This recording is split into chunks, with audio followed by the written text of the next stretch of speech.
Peace. This is the Ghetto Shaman. You are now rocking with the ChristJames.com.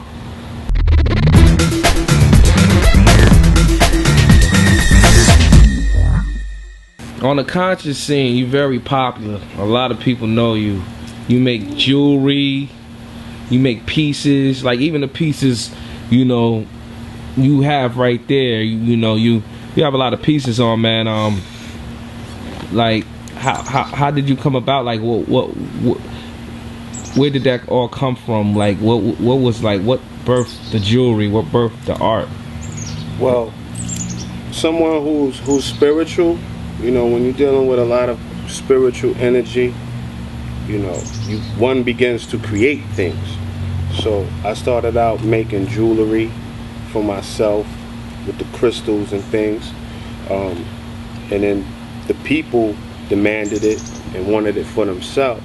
So I began making jewelry for people, and my love for art, you know, my travels and my knowledge of indigenous cultures led me on a path of collecting arts, jade, you know what I'm saying, just different jewelry aspects. So I'm a collector and a dealer, you know, so I collect fine art, you know, and pretty much that's what it is. I collect pieces, antique, vintage pieces. Some of them, you know, belong up in a museum, but you know, that's pretty much where it came from. My spiritual knowledge of a thing, you know, leads me on a path to finding it. So, you know, if you like what I'm wearing, you can have it for yourself. You know, and the magic is in that, you know, sacred geometry, the energy that comes with these spiritual pieces, you know, help one on his way to enlightenment. So I bring it to the hood, you know, I bring it to those who's paying attention, and it's available.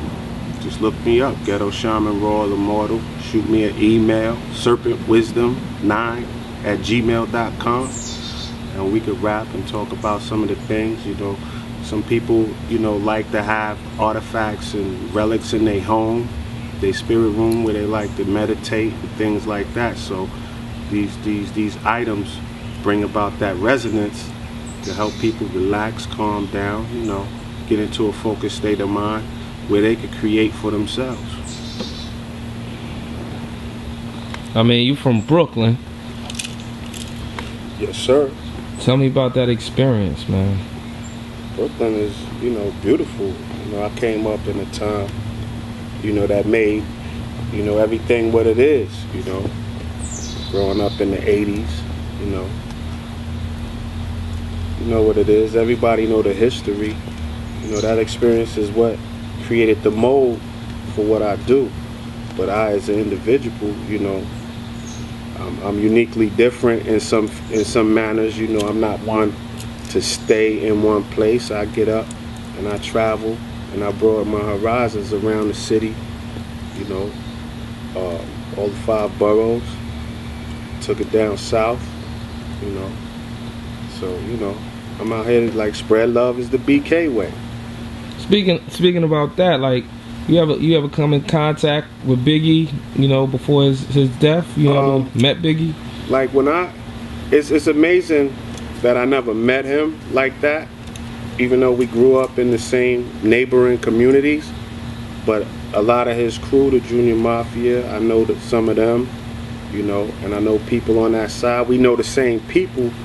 But when I actually moved over there on Washington and Fulton, during that time in the early 90s, he was working on his album. So he wasn't on the block or on the Ave, you know, but I would see Nino, you know what I mean, and other cats that I know. How you feel about Jay bringing the Barclays Center to Brooklyn? I heard there's a lot of gentrification going on out there. Yeah, that was a great, you know, he hadn't really nothing to do with his, well, I don't know, you know. We knew living in the community that was coming, and it was a gift and a curse, so to say. If you own property over there, you know, the value went up. You know, eminent domain took place. A lot of people, you know, was forced to give up what they had, or property taxes went up. Some people took the money, you know. At the end of the day, Brooklyn is a very expensive place to live in. And, you know, the poor, I ain't gonna say poor, but the low income can't afford it like they used to, so they're getting pushed further deeper in the boroughs. Some are being forced to the Bronx, or straight up, you know, gotta leave the town. But you know how New York is, it's the survival of the fittest, it's the concrete jungle, you know what I mean? So it's a good thing for Jay, you know, and his accomplishments. But you know, Jay is always elevating those, you know, get your weight up, you know, button up, clean up, and get with the times, you know, get on your business. Can't stay in that same situation forever. Everything is about change. If something doesn't change, it dies, you know. We're not with the dead mentality, so, you know, it's a good thing. But at the same token, you know, Brooklyn is starting to lose its culture.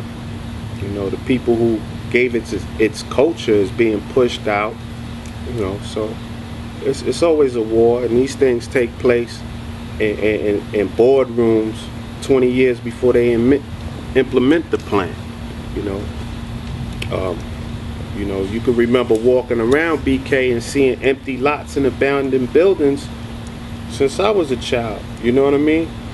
You know, so some people, they don't deal with their wealth in the here and now. Like, they pass it on to family. It stays in the family, you know what I mean? So their children's children are now, building. So that's what you see, a lot of building going on.